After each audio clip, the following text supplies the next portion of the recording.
Hello, everyone, and welcome back.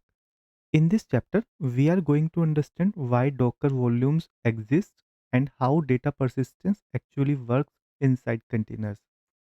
Till now, we have been creating containers, running applications, stopping them, and even deleting them. But one important question remains कि container के अंदर रखा data आखिर जाता कहाँ है। चलिए इसे स्टेप बाय स्टेप और प्रैक्टिकल तरीके से समझते हैं। सबसे पहले हमें यह समझना होगा कि प्रॉब्लम क्या है। डॉकर कंटेनर्स टेम्परेरी नेचर के होते हैं। मतलब यह है कि कंटेनर कभी भी स्टॉप हो सकते हैं, उनको रिस्टार्ट किया जा सकता है, कंटेनर डिलीट करके नया कंटेनर बनाया जा सकता है। लेकिन सोचिए, अगर कंटेनर डिलीट होते ही डेटा भी डिलीट हो जाए तो क्या ये ठीक रहेगा? ये ठीक है अगर स्टेटलेस ऐप है और या फिर आपके पास टेम्परेरी वर्कलोड्स है। लेकिन ये बिल्कुल भी करेक्ट नहीं है अगर आपके पास डेटाबेस है और साथ में कुछ फाइल्स हैं एंड लॉग्स हैं या फिर आप प्रोडक्शन की कोई एप्लीकेशन है। यहीं से डॉकर वॉल्यूम की नीड स्टार्ट होती है। नाउ हम एक सिंपल एग्जांपल देखते हैं। हम एक nginx कंटेनर रन करते हैं।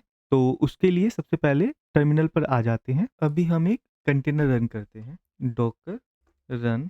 इसका नेम ले लेते हैं हम वेब ऐप, और nginx की हम एक इमेज लेते हैं, ट्रिक्सी पर।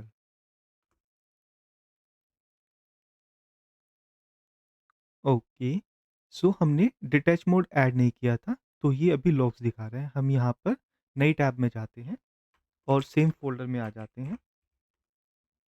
इसको थोड़ा जूम कर लेते हैं। ये ले। अभी हम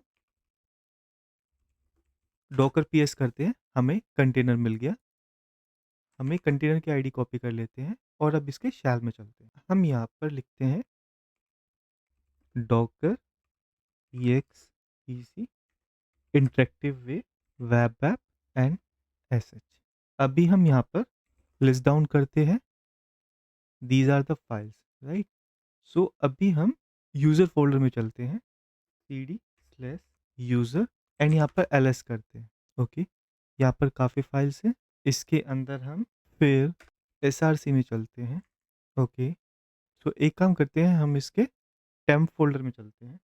टेम्प फोल्डर में कोई फाइल नहीं है। हम यहाँ पर एक फाइल क्रिएट कर लेते हैं, इको हेलो डॉकर वॉल्यूम्स, और इसको हम हेलो डॉट टीएक्सटी में सेव कर लेते हैं।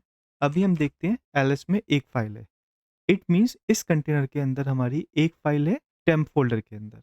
सो अभी हम इसको एग्जिट करते हैं। अभी हम डॉकर स्टॉप वेब ऐप करते हैं, स्टॉप हो गया। डॉकर स्टार्ट वेब ऐप करते हैं, स्टार्ट हो गया। And Docker interactive way web app and SH. अभी हम करते हैं कैट टेम्प फोल्डर के अंदर हेलो डॉकर वॉल्यूम्स। तो हमें अभी ये मिल रहा है। हमने डॉकर का कंटेनर स्टॉप किया एंड देन स्टार्ट किया। स्टार्ट एंड स्टॉप के बाद भी हमें डेटा मिल रहा है, हमें फाइल्स मिल रही है। अभी हम यहाँ से एग्जिट करते हैं। अभी हम इस कंटेनर को रिमूव करते हैं। ओके, सो पहले इसको स्टॉप कर लेते हैं, रिमूव कर देते हैं, रिमूव हो गया।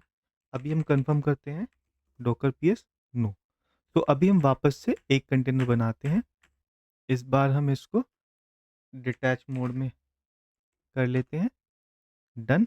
अभी हम इसके शैल में चलते हैं। अभी हम यहाँ पर get temp hello dot TXT. Oh, so file नहीं है। इसका मतलब यह हुआ कि आपने सेम इमेज से अगर दूसरा कंटेनर बनाया है, तो जो पहले कंटेनर में आपने फाइल क्रिएट की थी, वो दूसरे कंटेनर के अंदर अवेलेबल नहीं होगी।